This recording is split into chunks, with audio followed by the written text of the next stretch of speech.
started tossing numbers out. Is that 20,000, 50,000? And I think we hit, somebody said $100,000 out loud every time that we give away a gift. And we're all like, it's pretty significant. Anyone that's done anything with charitable work, 10,000 is a great gift. They can fill a food pantry or something of that nature for a month, but 100,000 moves the needle. Those were the most raw and real videos I've ever seen. I still cry, the one from the pantry, every freaking time. Yep. I promise I don't mean to not pay attention in class. I'm just hungry. A mother who was explaining they are going to, for the summer, treat it like it's Survivor. Oh, we're going to, just like the show, let's just try and find food for the summer and survive. Make it a game. That stuff to me is mind-blowing. Gold. Like I get a high for days off of going to the event. You imagine giving $800,000 a year away as a group in Madison? Think of that. It's insane. Yeah. It sounds insane just to say it out loud, but it's possible. Perfection often is the antithesis to progress. Mine's probably a little more urgent just with the background of the cancer side. What do I want my legacy to be? Whether I am still here for 5 years, 10 years, 15 years. I'm pretty certain that brain cancer will catch up to me at some point. And it's one of those things where, all right, what do I want my stamp on life to be? You have to start creating some waves. And this is a beautiful wave that we're all riding on, that's for sure.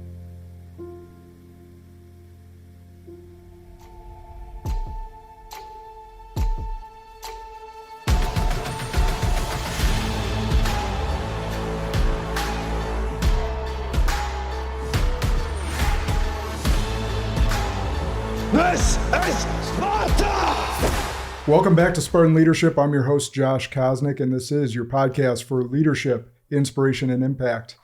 And we're going to have some fun today. I got two friends in the studio, and we're going to talk about leadership and charitable giving. And so I got Charlie Wills, all 6'9" of them here in the studio. We got great chairs. These are great chairs. We had to adjust the camera angle for you. And my other friend, Jason Guttenberg. Welcome to the show, boys. Thanks for having us. So we get to have a fireside chat about a vision they created and have implemented that I've been a part of for the last few years. And we're going to have some fun dialogue. But Jason's got a background in insurance, Charlie in real estate. And we're not going to talk about either of those things unless my ADD mind takes us there. Possible. It's very possible. But we're going to talk about the 100 Men of Dane County as a charity that I'm a part of, that these two gentlemen are two of the founders of. And I thought it'd be a great episode to talk about the impact that one small vision can have, just an immense impact on the community at large. And so I want to start it off with, you guys were two of the 5 founders, right? There was 5? Mm-hmm. Yeah, and I know most of them. I think all of them. I just want to make sure I had the number right. And so talk a little bit about where the vision came from, and then we'll get into like how it got created and rolling. Oh, man. Well, if we can remember that far back, I think it really started back right about 30, right? We were 30 years old, right, when you got your diagnosis. 2010. 2010. Jason, told all of us close friends about his cancer diagnosis, and we just all wanted to be together in some way to do it. And we actually created a group called HackFest, meaning like we're hackers on the golf course, right? That name didn't mean anything in terms of the world of IT at that time, right? You just sucked on the golf course. We just sucked, and we just called ourselves hacks, right? Let's go have some shots, hit some balls. Yeah. Most people didn't even finish the round of golf. It wasn't about that, but it was like, 16 of us, maybe? And we'll raise a little bit of money in the process. Yeah, and we wanted to give to the neurosurgeon who was making and he still is today, making these leaps and bounds in neurosurgery and cancer research for the brain. So we thought, we're going to support Jason. We're probably going to commiserate, have a few tears and a few drinks. So let's just go do that, and let's go do it on a golf course. And that's what happened. And then it was like, we could do this bigger. We could do it better. And then it just kept growing and growing and growing. And 6-7 years later, it was sold out every year, 200 people, raising about $15,000 a year for that one event to give to the neurosurgery department. Heck was, it's like, there's no staff here. It's him and I taking texts. Can you swap out this golfer? Who's the sponsor? It's like, while you're running successful businesses and having kids and So it was a lot, right? It was a lot of work, but we wanted to do it because it was supporting Jason. It was supporting the mission at Carbone for Dr. Biscaya and his group. So it's like, hey, if we can do this, let's do it. And then it just got heavy, right? It got heavy where life gets busy, you have little kids. And Jason obviously could see that it was a lot of work. And he's like, guys, I'm good.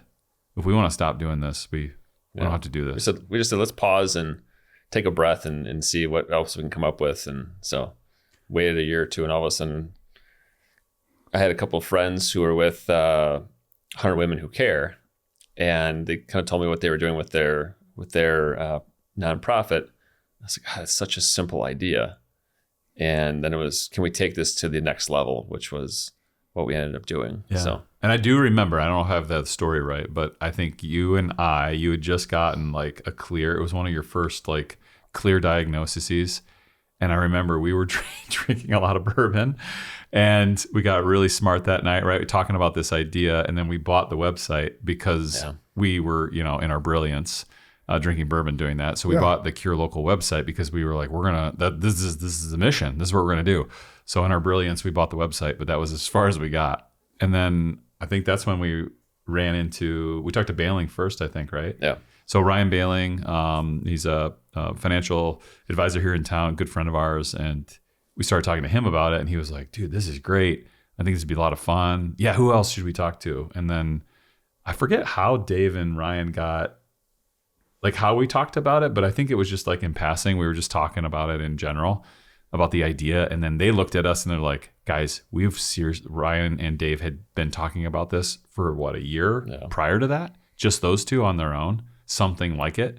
And it was like, okay, this is meant to be. So the vision or mission was to bring 100 men at that time. At the time, I don't think we had the idea, but it came to that once we were sitting down and having conversation. And what Jason said, what is it? We have to do it on a bigger level. Not that the $10,000 gifts are not good. We want, and the word that kept coming up was significance. How do we create significant impact? And when we started doing that, we just started tossing numbers out. Is that 20,000, 50,000? And I think somebody said $100,000 out loud every time that we give away a gift. And we're all like, it's pretty significant. Yeah. So that's, I think, again, this is 10 years ago, but like, this is the memory of how that was all ruminating and the conversation behind it. So, and then just the strategy of, do we have tiers of gifting? How do we gift? Are we gifting in one check of 100,000? Are we doing 50 to the winner and, some other number to second and third place? And it's like, given that we wanted that significance, like, let's just do 100,000 to that nonprofit, to the winner. Yeah. We wanted to really shoot, if they were going to make change, and we really believed in that organization through their application, like we thought 100,000 would shift where they were going. It would really move them. And it does. And we'll get into some of the impact that we've had as a group. But anyone that's done anything with charitable work, 10,000 is a great gift. Yep. Oh, it's absolutely. a great gift. It's helpful. It's very helpful. They can fill a food pantry or something of that nature for a month or whatever it may be. But 100,000 moves the needle for can actually save or propel a charitable organization. Starts new programs, additional reach. If you buy a new van or buy XYZ, it does. It makes a big difference. So eventually you settled on getting to 100 men that could contribute 1,000 per quarter. Yep. And give away $100,000 per quarter. Absolutely. And so we settle on that as the vision. Now, how does it come together? Now, you're like, boom, we got this idea. We want to give away 100,000 per quarter. Have these applicants sift through those, whatever it may be. How do you bring it to life? Basically, we had a year process of just figuring out, hey, how are we going to collect money? Do we want to easy with credit cards? Yeah. Oh shoot, Visa's going to take 4% every single time. Every $100,000, $4,000 is going to Visa. Like, that's going to add up. All right, let's figure all those details out. Let's figure out, how are we getting together? How are we spreading the word within the community that this is what we want to accomplish? How do we do the operations side? Like, how do we do those pieces? We already are all busy, so let's make it. Everything was about simplicity. So let's overthink about it, because we want to make the model as simple as possible, not only just for us, but the members. Like, if you're going to give that kind of money, you're probably pretty busy, so we shouldn't make it a burden, right? So all of it was always surrounded about KISS principle. Keep it really simple. Try to make it impactful, right? Significance. And so I think what it was is really, we were just getting together every other month or every month, and we were growing and changing constantly. because we had an idea. It didn't seem to work. I think the biggest thing we settled on was don't launch until we have this many guys. So we went out, we got a bunch of guys that signed up. And I think, what was it, 25 or 35? It's like 35. I think it was 35. Let's get a room of guys, call our friends, say, this is what we want to accomplish, this is what we want to do. When we hit 35, we'll start giving money away. And that was kind of and that's what we wanted did. some critical mass. Yeah, because again, we didn't want the 10,000. Again, not that it's not important, but we needed to make a statement. Yeah. And we thought the 35 would make a statement, and it did. 35 was the first gift. It was first tee, I think. Yep. Was our first gift. And they were in the process of trying to get a building. So I'll tell the story that they did. It was like, hey, we're in this little facility. We want to double our impact. Here's how many kids we want to impact if we get this gift. And we're like, gosh, they're gonna double with just 35,000. This is unbelievable. Well, we don't know later until we hear from their director, Joel, that they've been trying to get this building from the city of Fitchburg to give them a gift, and they won't because they're not significant enough. He used the word, we're not significant enough. Wow. They win, what was it, months after? Pretty quick. Yeah. They get the building. They gift them the building for like $1 for a 99-year So lease. your donation made them significant enough in the eyes of the city of Fitchburg. We think so. I don't know if that's true. But no, that's what we're rolling with. Yeah, we're going to go with that. Okay, great. So yes, the gift that 100 Men was able to put together changed the trajectory. And we have 28 of those stories every quarter. Someone has something massive happen within 6 months that changes their trajectory. And it can't be a coincidence now that it happens every quarter. Yeah. Well, I want to narrow down on something that's really important as people think about charity and charitable giving. There's thousands of charity just in the charities in this community alone, let alone nationwide. So how did you come to the mission of impacting kids, right? Because we could have gone cancer, we could have gone Do you remember that? Alzheimer's, dementia, we could have gone a whole bunch of, and obviously, Jason, with your cancer diagnosis, that's what you guys were raising for in the past. Yep, correct. How do we narrow down to we're looking for charities that are impacting kids' lives? Honestly, I don't recall other than Dave Growls being pretty persistent on. Because he was with Big Brothers Big Sisters, right? And I think what we did was, I think Dave was it, you're right. So he kind of pushed like the children's side of things. And then in Bailing, I think brought up, well, if we're going to go with that, let's just see how many charities there are. Well, it's easy, right? You go to the DFI site for the state of Wisconsin, and you say children's charities in Dane County. It gives you, it was like over 2,000. And we're like, we couldn't get through this for the next 100 years, this list, and give them all money. Like, okay. And that's not even counting the ones that are going to start up since your inception, right? Or change, right? Like, you're absolutely right. So I think it was a pretty easy, again, you're right. I think it was Growls' direction of like, hey, this has been important to me. And then he shared his story of why he's part of Big Brothers Big Sisters. And it was like, who? And then we were joking. We're like, well, who hates kids? Nobody. And if you do, we don't want you to be a part of our group. So it was kind of our joke that if people were like, oh, I don't know if it's a fit for me, you're like, well, do you hate children? You know, like that was our inside joke. That's of course, we never me. said it. Is it the guilt trip? It was the guilt. No, honestly, it was the kids though. Because as the managing partner of my financial firm, being with Northwestern Mutual and in Wisconsin, everyone thought that corporate money was my money. And that I could just donate whatever, $1 billion if I wanted to. That's essentially how people hit me up. And so I had to come up with a mission and vision for my charitable giving as a firm. And it was centered around kids. So I had a very clear stance. And this is why I wanted to get to this point, because there are thousands upon thousands of worthy charities in your area. If you don't have a mission and vision with where you direct your dollars, it can get really convoluted, and therefore your impact isn't as strong. So my mission was around giving kids a chance. Like I just believed, when I took over at 35 years old, I was like, I just had this recurring thought in my head, and I had, I think I had 3 kids at the time. Cam was to come a couple of years later, but it's like, I've lived a pretty good life at 35. Like I've made it this far. Like I want every kid to have that chance. So 95% of our dollars were directed towards childhood cancer research with Alex's Lemonade Stand. I do remember that. And then the other 5% I allowed for other kids' charities. So if anyone hit me up from Alzheimer's to breast cancer to whatever, I just had a simple no. Our charitable dollars are derived towards this mission, towards kids. So when I got approached with your guys' idea and joining 100 Men, it was about the kids. that was an easy yes for me. That's awesome.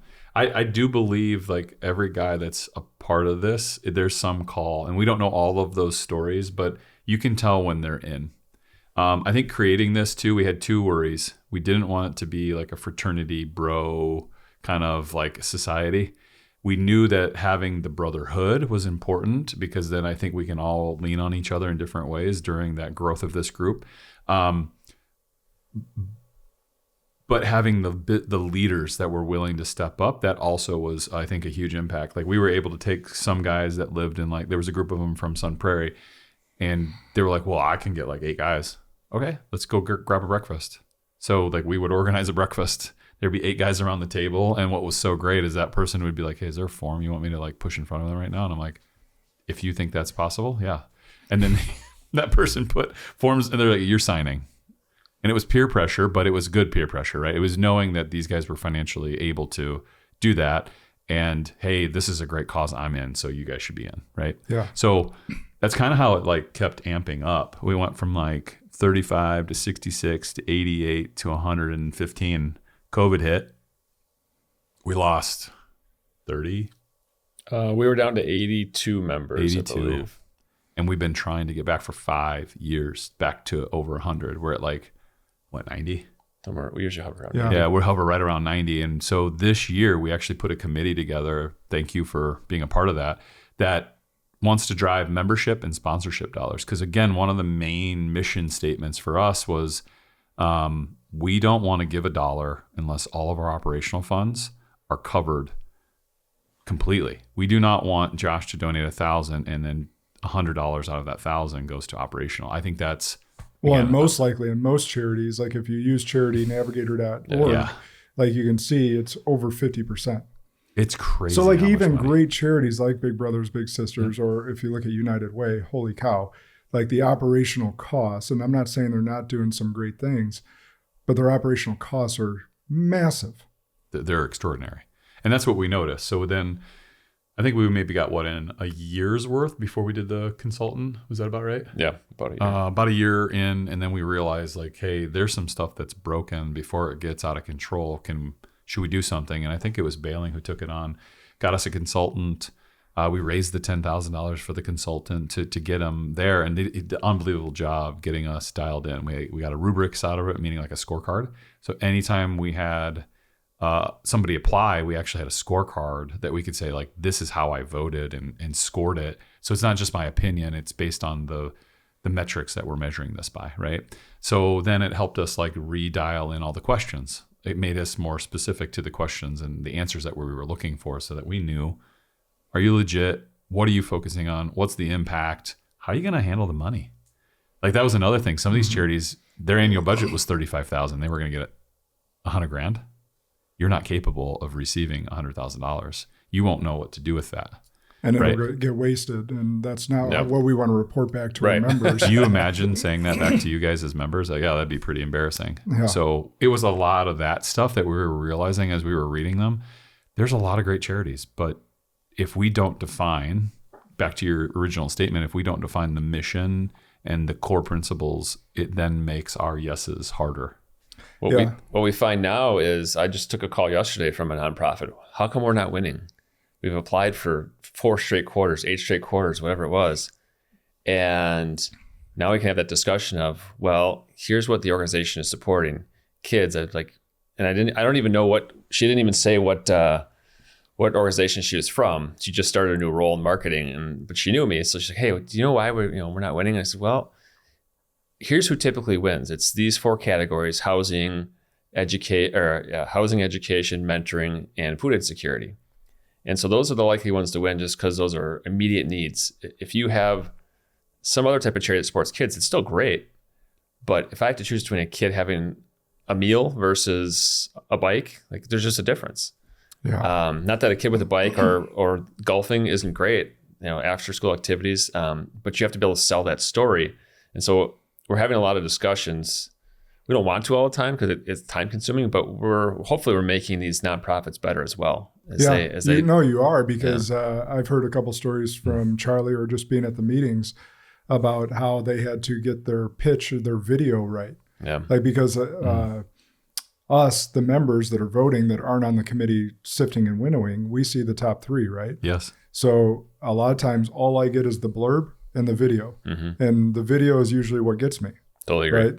And so I'm going to watch the video, and whoever has their best pitch, and I think it's going to be best used for those dollars, that's the one I'm voting first place. That's the story I gave with this call I took yesterday. I said, look at Will at Mentoring Positives. He just had the perfect storyline because of this building closing, and now these kids have nowhere to go is it Darbo? Yep. Darbo. Nowhere to go. And it was just like, that just at the right time, it seemed like the right place to vote. And hey, we can get this back open. We can have these resources for these kids, but we need your support. And it's just like he had the perfect pitch. Yeah. Perfect What's time. really great too is that I don't remember who originally asked us to do this, but it was one of our first administrators, may have been Danielle, getting together the YouTube channel. And it wasn't for social output.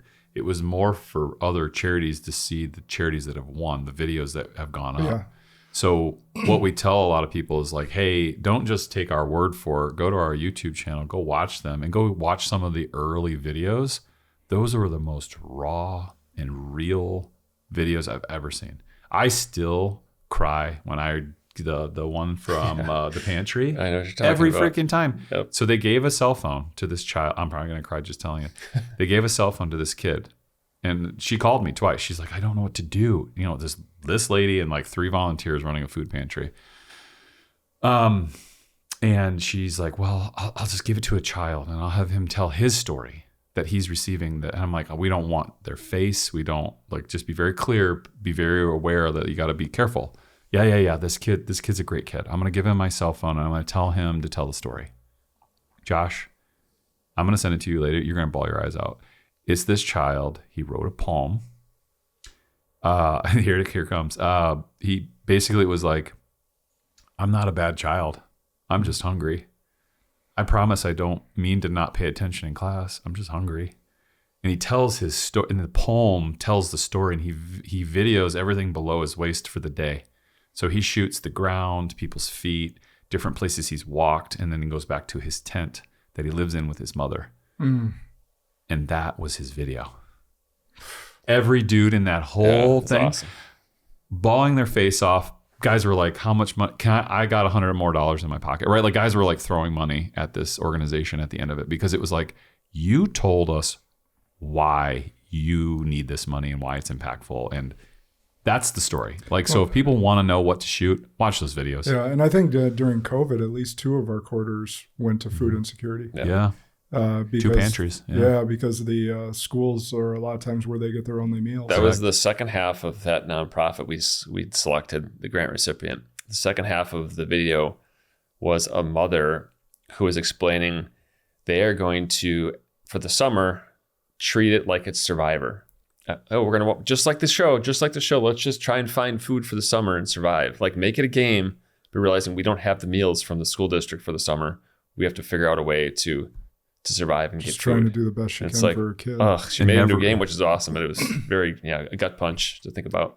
So thinking about that from the beginning, like where did you or how did people hear about you guys for applying for charitable? Because I know now we get an influx. Yeah. But we like got at the 40 beginning, how did they hear about you guys? How did they? Can you remember?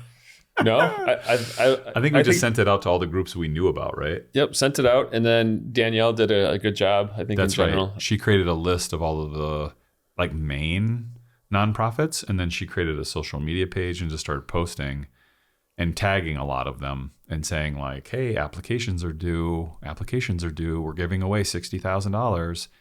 Well, you get tagged and it says they're giving away $60,000 to a nonprofit. Yeah, they're listening. So yeah, Danielle did probably the best job getting us kicked off the ground. What's great now is we start to realize, the larger nonprofits in town, the Big Brothers, Big Sisters, Boys and Girls Club, they've got marketing departments. You hear about them all the time. They're all over social media. We get the applications, not just from them, but also another 25 or 30 that are these small little mom and pops doing great work, but they just don't have the budget to have marketing people.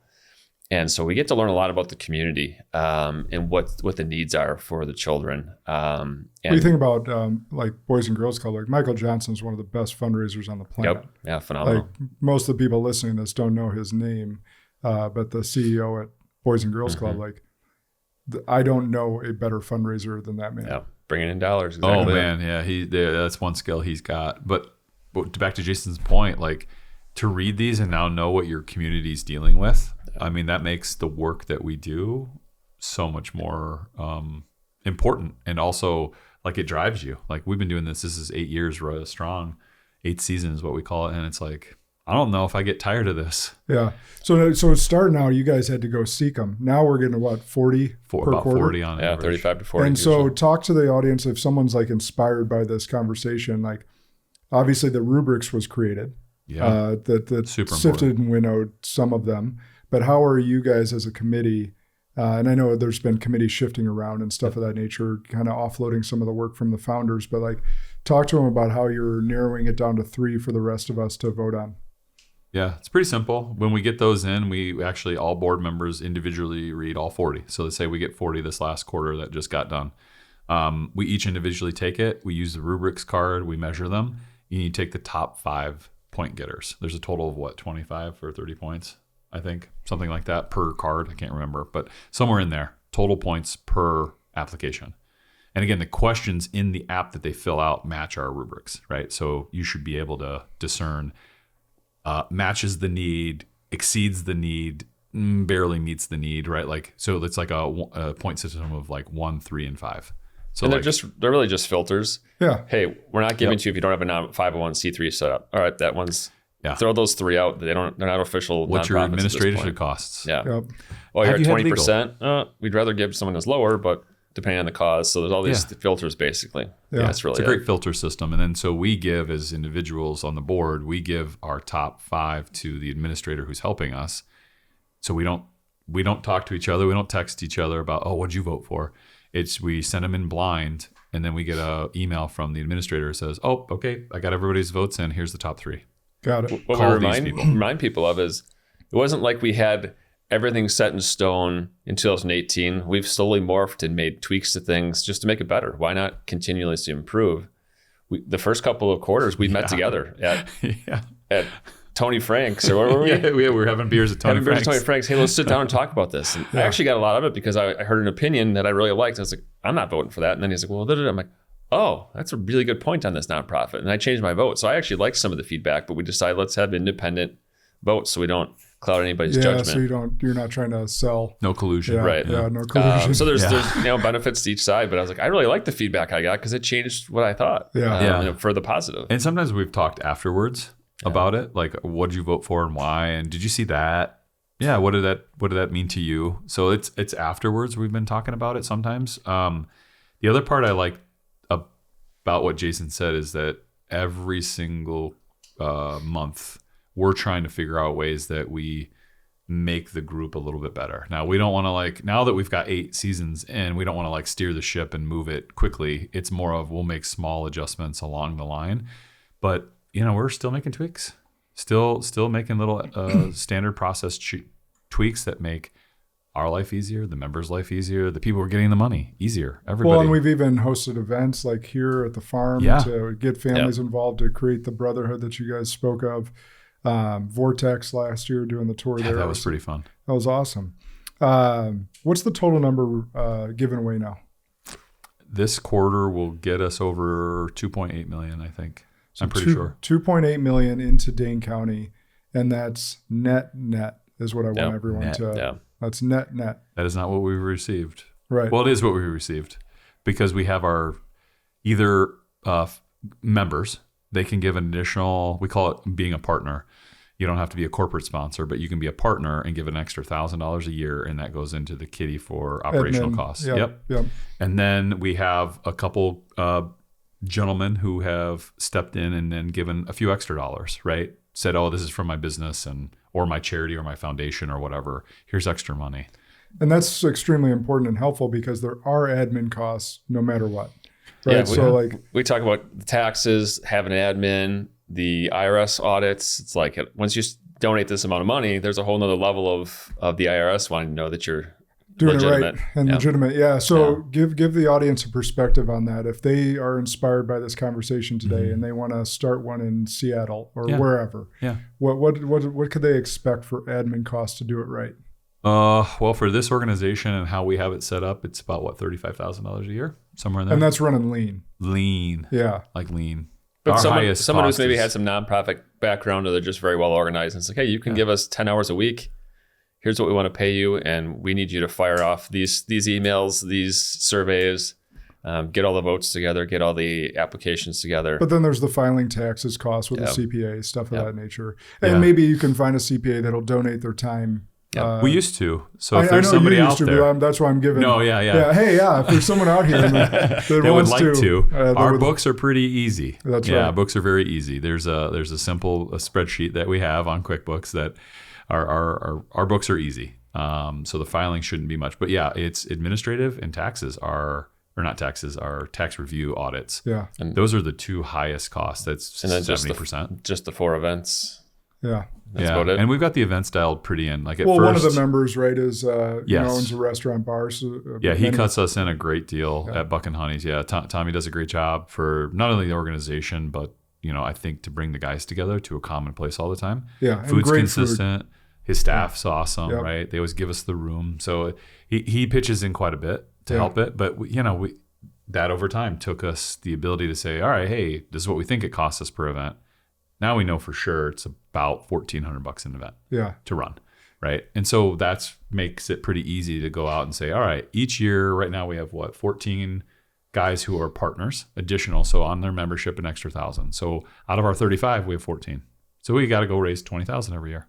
Okay, that's a pretty reasonable number. But that's the whole goal, so that your 1,000, my 1,000, his 1,000, all 100% of it goes towards the causes. Let's as a board raise our money on the back end so that it's 100% donated, and we can just raise the expenses side of things. Yeah.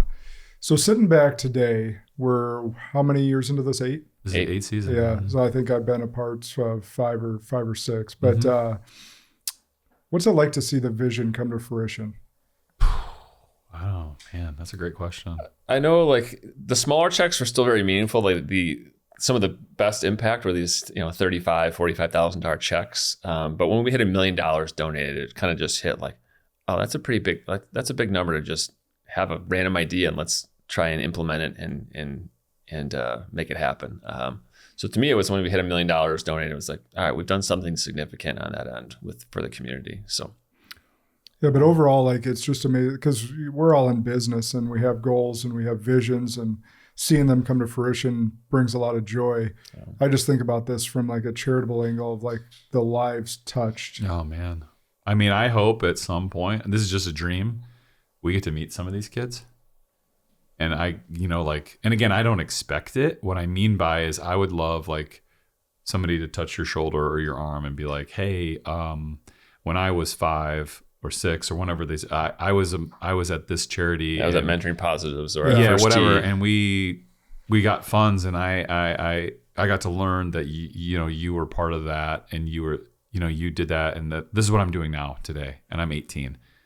That stuff to me is mind blowing. Gold. Mind blowing. Yeah, like I get a high for days off of going to the event. Like we get done with the event, you spend time with the charity that won, right? You get to hear from the directors and the people who work there. Sometimes they bring a kid to tell the story.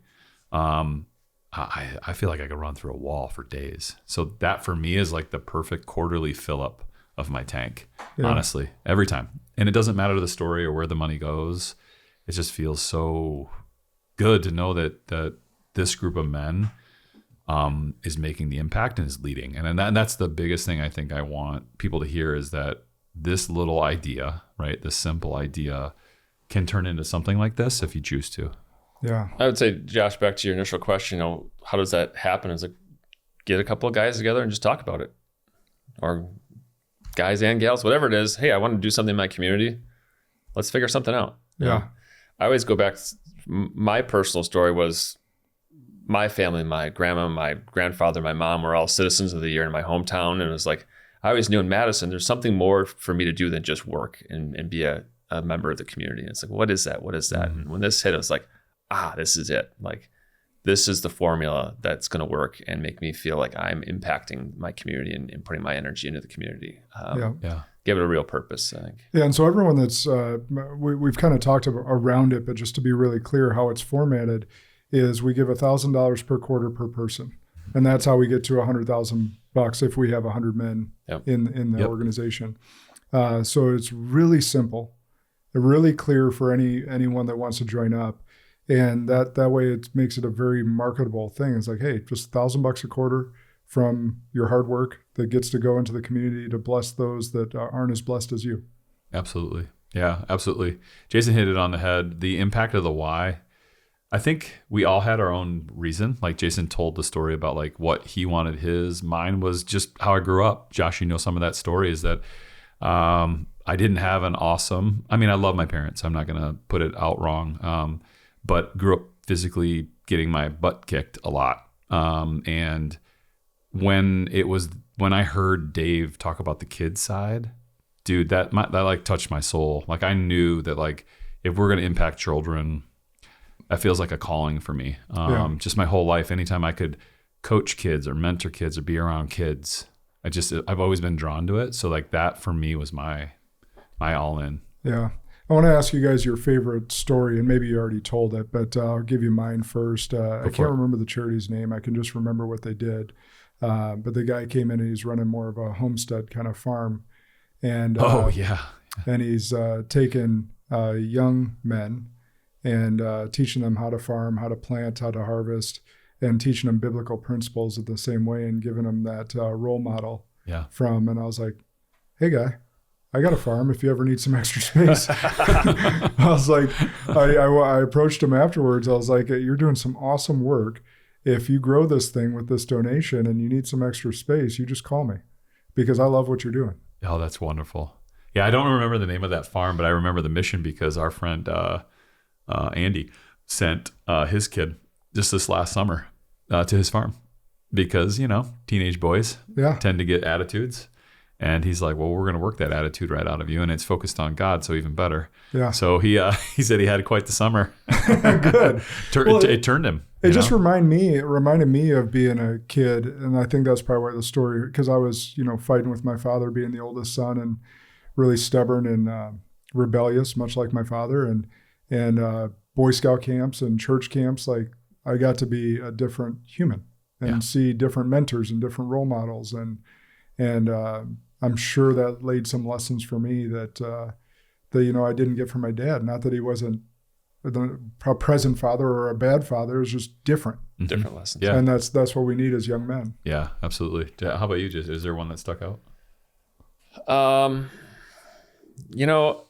me, the most impact was, I don't remember the organization, but her question back to us was, how old do you think, what's the average homeless person in Dane County? And I'm thinking it's a 35, 45-year-old male on State Street somewhere. Because that's what we saw going to the bars begging for money. That's what we see.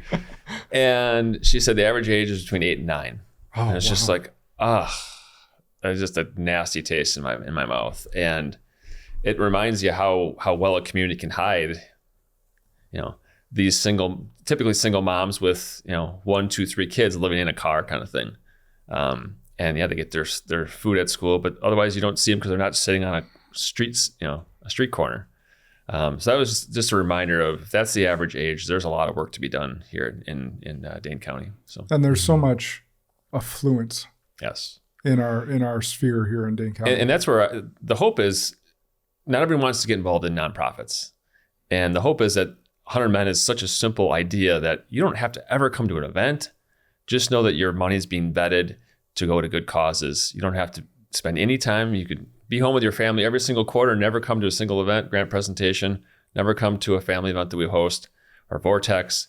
Just know that your money can go to a good cause and help kids in the community. And that's kind of the idea. Because people are like, I'm really busy. Guess what? You don't have to be involved at all, or you can come to every single one if you want. Well, I used to go to every single one, and I've been really busy this year. I haven't been to one. Yeah. And I know the money's going to a good cause. Yeah. So I've been in both sides of camp. Yeah. Jason hits a good point that ease is the whole reason we created this, because I do believe people have the desire to give back, but they think it's all the time and the energy. And it's like, oh man, you have to click a link that you have to click 3 buttons, right? First, second, and third place. So that takes 5 minutes. Maybe that's the sarcasm you can use. It's really tough, actually. You got to click 3 buttons. Yeah. And then hook up your ACH account. Yeah, exactly. The other piece, a couple of members mentioned, they watch it with their families, so their kids can see Like, look, not everyone has it like we have it. We don't have our nice house and our nice XYZ. Like, hey, look at this. These kids are trying to figure out how they're going to get meals for the week. That's a great idea. Next so it really quarter, opens I'm up. Have my kids watch the videos. You should. And It was powerful. I don't think my daughter's ready. She just turned 7 last week. She's not ready to see that stuff, but my son is aware. Yeah. I think he sees it enough. He's 9, turns 10 in December, but he was asking me on the plane. So I was flying to a wedding when our voting for the board was due, right, to read all these applications. So I'm like, well, I'm going to rip these out on a plane. I got a 3-hour ride. So I read applications and my son was sitting next to me. He's like, well, what's this? And I was like, well, these are all organizations supporting children in different ways. Do you want to read one, or can I read it out loud to you? Yeah. And one of them was the abuse one. Gosh, I can't think of the name of it right now. But children are being exploited, or sexual abuse, or physical abuse. There's obviously Days and a few others. There was Days and something else. It was a different organization. But anyways, I wish I could remember off the top of my head. Anyways, I was reading it out loud to him, and he had this look on his face that I can't get out of my brain. It was like dumbfounded, mouth open. There are people living like this. The kids get treated like this? And that's what he said to me. He's like, there's kids that have to deal with that, Dad. Yeah. Unfortunately. I said, so now you know why we're doing this work. I want you to hear this, not to scare you. I want it to be an awakening that when Mom and Dad sacrifice to give the money for this, and we don't have money to, do some buy your new PS5. It's because because you got a PS4, so you're pretty good. We wanted to give that money, that $1,000, to that family instead. Does that make sense? And he's like, yeah, I won't take your no's as punishment. I'm going to take them as you just decided to do something else with it. Yeah. And I was like, holy cow, he's 9. And that's what he said. Well, and the other piece of it is understanding that one or a handful of these kids may be in your class and you don't know. Yes, I make that point treating to my people son. with kindness. Gosh, I didn't say that, but that's a good I remind point. my son all the time, my 9-year-old, I'm like, you think everyone's just living like you. I said, there could be kids in your class or in the other, 2 or 3 third grade classes that don't get meals. What? Like, yeah, just like, what do you mean? I'm like, they don't have food when they go home. And yeah, it really makes them start to think about. Or the abuse, right? So they come in with a bad attitude or something of that nature, or they're mean to you, but like, you don't know what they're dealing with at home. Exactly it. Mm-hmm. Or his mom or dad sick, or whatever the scenario is. Yeah. I've taken him one time. He did a food pantry, the one that's off of Schrader Road, open hands. And he was loading a car, and there were children in there, his age. And we were putting food in the car, and he was like, Dad, is this for them to eat this week? And I was like, this week. And he was like, I gotta figure out again next week. He just it hit him, right? He put that whole thing of food in that car, which I love that he wanted to be a part of that. But I bring him to that stuff because I want it to hit him that the things that you got, just like you mentioned about your son, like Jason, is that I want them to realize you got it pretty good. And so this stuff that we ask you to do is because there's people who don't. And as Christians, we're called to do that. Yeah. So. And if you get frustrated like I do, like I'm sure you guys do with your kids. What? Never. What? With how spoiled they act sometimes, with how good they have it from getting whatever new pink palm puff sweatshirt and all this other shit I haven't even heard of before, but TikTok's made popular. That's the place to take them to that. Go do a charitable and bring your kids with and give them a different perspective of how others live in this world. Yeah. I think that's super important to do. And I think it starts with just sharing the videos. And I think I got the idea from Jared, actually one of our board members, Jared Markowitz. He was like, I do them with the kids. And I was like. And he's got twin 9-year-old girls. Yeah. So And I was like, great idea, man. It's a really good idea. Let's talk about the future because Charlie, you've laid out a pretty big vision that I've gotten to hear. I don't know if you're ready to share it yet, but I'm going to put you on the spot. Yeah. So we've had a ton of success in this group. We've, given $2.8 million, but having a big vision so that everyone can fit their visions inside of it is a big deal. Yeah. And you've come up with a pretty big one. So let's hear what's the future. Well, the idea is, and something we've all been talking about, is what's next, right? Like you mentioned about our visions needing to be so big that other people can be inside of them. It's the lid theory, right? Like your container needs to be bigger so that you can keep expanding, right? So the idea that the reason we created this other group that you and a few other guys wanted to be a part of is twofold. We want to get our membership back up to 100. And by group, he means just like a subcommittee. A committee. We're not starting another charity. Yeah, no. Yeah, sorry. Thank you for clarifying. Yeah, inside of 100 men, there's a committee, 5 other guys that really felt passionate to grow our membership, but also grow our sponsorship. And then in the last part is the biggest vision. And I don't know when this lands or not, but the vision is an endowment. We want a $5 million endowment. And I know that's a crazy number. It's more than we've raised, right, to the state in 8 years. But like, if we don't throw something out and make it something possible that's reachable, right? Like maybe it's not reachable, but like, I think if you set some crazy number and you hit 3 million, what if you hit 3 million, you didn't get to 1 million, right? So the reason to set that out is we need, what is it? We learned it was like 2 million or something, a little over $2 million, and we'd have enough money to run forever. The reason for the 5 million is we don't want to just survive. It's back to the whole mission. We want significance. So let's get a number that's significant enough to grow with us as we grow and the impact grows so that we can be here forever. And just so everyone's really clear, and I know some people are smart enough to pick up on this, but there's interest earned when there's an endowment. Correct. And interest can not only pay for expenses if it's 2 million to run forever, like you mentioned, but 5 million that then creates interest that can be paid out and also given to the charities to go on top of our 100,000 per quarter. Yep. Yeah. And expand the mission. You know, we started, this is year and a half, going on 2 years of the women's collective. So we had some ladies approach us in the community that said, hey, what you're doing on the men's side for kids, we want to be a part of and help you grow a women's group, right? Like, why not? And so we're in the middle of that right now. So that's another piece of that. If there's ladies hearing this too, or husbands are like, hey, my wife said she wanted to get involved in something.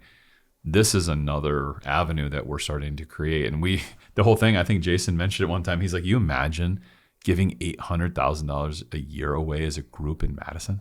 Like, think of that. That's insane. Yeah. It sounds insane just to say it out loud, but it's possible. And it's without, like I think about, like, you know, with Alex's lemonade stand, we did a couple different things. A big golf outing, but those are costly. Those are expensive. And it just depends on how you do it and where you do it. You get smarter about it, but there's still a lot of cost that goes to it because you got to pay the course and the food and all the different things. Or a gala, which again, there's a bunch of costs there as well. Like, this is literally bootstrapping it. Yep, pretty simple. Yeah. Very simple. $1,000 a quarter. We have a get together to present the check. And we do a couple other events that we're not really paying for. Like I'm hosting at the farm, you know, pro bono, and we just get together. So like it's true bootstrapping without having to go through the effort of selling out a big golf event or selling out a big gala or whatever other idea you may have. Yeah, it's a lot of effort to do those, and we did those before. And so we know that they have to happen for some groups because that's the only thing they've got. But if anybody wants to, you know, this is an offering out to the podcast community. We're happy to share. We're happy to share the idea. We're happy to share what documents we use, how we formed it. We're happy because we want all the ships to rise. Like if we're doing it, I shared before we started the podcast, my friend and business coach, he's starting one in Nashville with his son. Just off of hearing what we were doing here, and he saw us in just a smidge of what we do, and then he was like, "Oh, that's awesome. Oh yeah, we're going to do that." Now he's doing it at a level that we're not able to do here, but just because I think it's Nashville and his connections. But like, it's unbelievable to see that spread. So yeah, we would love to see this continue. We're not the first ones to create the idea. Right. It's just this is our idea. Yeah, you weren't the first ones to create it, but perhaps one of the ones that had enough perseverance to see through the vision. Because a lot of people have had ideas. And what's that? Definitely stubborn. Yeah. Oh, well, you're all business guys that started it, and you're like, you operate successful businesses, and that's the dichotomy as you think about, or the paradox of it is like most people that listen to this are high achievers, and they're busy, and they got families, and they got their business and whatever. And they're like, oh, that's one extra thing. But on the flip side, if you build it and have the perseverance and the simplicity of it, has it taken much more from your life? No, it adds way more to our lives. Yeah, adds more. Yeah, we really at this point we meet once a month. The board meets once a month, and if you're not a board member, you're showing up 1 or 2 quarters a year. That's it. Yeah. Maybe if you need to, right? Or you're out for this season of life, right? And we had members that I don't think they've ever been there. Yeah. But they're happy to do it because they have busy lives with, kids in sports and the businesses that they run. They can't make those events, but they're happy to be a part of this because they know the impact that's being made, right? And they know that by cutting that check is easier to do. Back to the story, the perseverance side of, hey, we're going to get this done. We're going to figure it out. We're going to make this work. I think when we met with Dave and Ryan initially, they're like, well, we kind of had the same idea. Our accountant said we can't do this. Like, how are you going to take in $100,000? I mean, you got to pay taxes on it. And we're like, well, we have a nonprofit already from the golf outing. So it's like, we're holding this golden ticket. Let's use this nonprofit we already have and just make sure it's legitimate. So we had to check back with the attorney and IRS, hey, can we use this for these types of causes? And they said, yeah, that's more than... Yeah, you probably had to change the code on what it was going to because I went through that nonprofit. Ours was pretty broad. Yeah. Yes, the attorney did a great job. So they made a really broad But it was statement. like, hey, we thought about this, and our accountant said, no way in hell you're going to be able to do this. And we're like, well, actually, we have one right now, and let's see if we can figure this out. So Yeah, but again, you go back to the bootstrap or the simplicity. It was really us just being like, oh, that problem? Okay, well, let's talk about that. Okay, well, we'll do this. All right, let's see how that works. And then it was just an evolution of an evolution of an evolution, right? It just kept changing because we knew it needed to, so we could make it the way we wanted it to. But we didn't have to have perfection. That's the thing. That was what I was just going to say. If we've come across some hurdles, it's like people who want perfection. Well, we couldn't start this if this isn't perfect. It's like, just roll with it. The whole point is you're donating money to the community, to the kids, or to the women. Don't worry about perfection at this point. You will perfect it as you go along. We're still changing things 8 years in. Perfection often is the antithesis to progress. Yeah. So if you're focused on that, it's a faulty starting point. Yeah. So we talked about the big vision. Let's wrap it up with legacy. Mm-hmm. What do we see the legacy of 100 Men of Dane County? And you guys may have different versions. Oh man, the legacy of it. Man. Let's say we're 20 years out. You guys are from today retired and from your businesses and doing whatever. I better be. Man, that's a great, Josh, this is a stunner. Honestly, I hope I'm still a part of it. I don't need to be in the board piece. I mean, just a part of the group. I'm giving, I'm there with it. And I hope it's still like jamming out, right? Like that's my dream, that I'm done. I'm retired. I'm a grandpa. And I get to go to these events and I just get to keep being a part of that thing. Like, how cool would that be to know that that's there? And then, when we get that endowment in place, it's our kids, our grandkids, right? Like that continuation for me, that's awesome. Like, that'd be amazing. And this all kicked off, not the idea of 100 men, but like the inspiration is I was on the parks board, and I read what Daniel Tenney and the founders of Madison, what they did with the parks department and the money they put in, the effort they put in, because they kept journals, not only just like records of the money they provided and the services they provided to start our parks district. They wrote journals of their journey. And so like I got to read those when I was in there, and it was like they had this massive vision to give wildlife and everything around us to everyone. And that was their vision. But they had horses and buggies, and they were dragging sleds behind them to create trails. How freaking crazy. And now you look at it, what is there, 300 and something? It's like 305 parks in Madison or in Dane County, all free. All dialed in. People can go access it anytime. Like, again, it started with a park. Yeah. Right? One pleasure drive to drive around and to give people to give money and to hang out and to see what we did. Right? So that's what I hope. What about you, Jason? Mine's probably a little more urgent just with the background of the cancer side. It was, what do I want my legacy to be? Whether I am still here for 5 years, 10 years, 15 years, pretty certain the brain cancer will catch up to me at some point. And it's one of those things where, what do I want my stamp on life to be? And it's stuff like this. Setting that example for your boys of giving back to the community, things like that. So yeah. Yeah, it'd be awesome to see that. Awesome to see the next generation. I didn't, think about our kids and what they can do. We're all laughing here because Remington's in the studio and she just about knocked over a camera. But thinking about next generations, to see any of our kids pick up the torch and go, hey, I want a part of what Dad was a part of. I saw the impact. They catch more by showing them, right? Yeah. Taking them to the food pantry, making them part of the surveys. Yeah, we can preach all we want, but boots on the ground are what's the example set is going to make the difference. That's right. Actions are caught, not taught. Mm-hmm. Well, this has been awesome. So just so everyone's clear, I want some action from the podcast listeners. So if you're in Dane County, I want you to explore, give them the website so they can explore. Curelocal.com is the website.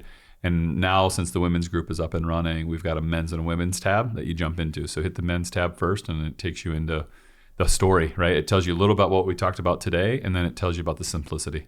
Yeah. Again, the website's as simple and as clean as we try to make the whole process. Yeah. If you're a CPA that has a generous heart and wants to do our filings, yes, we need you. And we used to, big shout out to Scott Homerson. He retired. He was at Wagner. He was at Wagner. Yep. 6 years. Yeah. He got the firm, kicked it in. And so maybe that's a hint at the new staff or heads up at Wagner. We would love for them to continue that. But again, anyone that's willing to do that, honestly, it's a huge relief off of what we're doing so that we can focus our efforts on giving. That's really. Right. Yeah. And if you're nationwide, worldwide, and this sparked an idea or motivation for you to start something of your own, Charlie already offered for you to reach out and they'll get you documents or anything you need so that you can start that mission in your local community, because I can tell you how fulfilling it's been just for me to be a part of and see the change that we're really inflicting, the positive change in the community, because our government isn't doing it. Never will, man. If you're going to wait for somebody like that to do it for you, it's never going to happen. And I think that's probably part of it, is that we're all kind of built that way, that things aren't going to happen for you. You have to start creating some waves. And this is a beautiful wave that we're all riding on, that's for sure. Well, think about this. Like I've always thought, like, how much money we pay in taxes, how big our government is. And yet we're the most generous nation in the world as far as donations and how many charitable organizations we have in the United States of America. Mm-hmm. And they're needed because our bbig bloated government isn't actually doing the job. Yeah, correct. Like you think about that, it's just mind-numbing, mind-blowing, whatever term you want to put behind it. Like we're like, whether you're Democrat or Republican, you sit there and go, okay, paid X amount of taxes. I see all this money going to the government. And yet we see all these problems, from crime to homelessness to drug addiction to you name it, in our communities that isn't being addressed by our government. But yet our charities like 100 Men of Dane County are doing the real work to fix things. Because it's a separation of the dollar, right? Every time the dollar gets transferred, if I give the dollar to that thing, I'm still connected to it. But if I give it to the government, and then they have to how many people did it touch before it reaches a place where they're like, well, we don't really have to do that. You get a penny. Yeah, right? Because they're not connected to the dollar. The further, there is actually like an economic law that the separation of that dollar, every time it passes to the next person, it becomes less impactful. That efficiency is just and so they don't care. There's nothing behind it. It's nothing wrong with that and human. It's not their money, and that's the thing. And that's it. They extort it from us. Yeah. We won't go down that path because I'll get fired up. 10 years later. Well, thanks you guys for joining in. Thank you, Josh. We have Instagram as well, right? Yeah, there's Instagram, LinkedIn, and Facebook. We have pages, YouTube channel. But if you go to the website, thecurelocal.com, it's got everything on there, all our social feeds, and also our emails on there, so that if you do want to ask for those resources or want to reach out and we can have a phone call, just email us directly from there, or fill out. There's actually forms on there that you can fill out to explore and have more conversation. Awesome. Well, Spartans, you know what to do. Share this episode far and wide. Remember, the good and great are the enemies of possible. Lead like a Spartan today.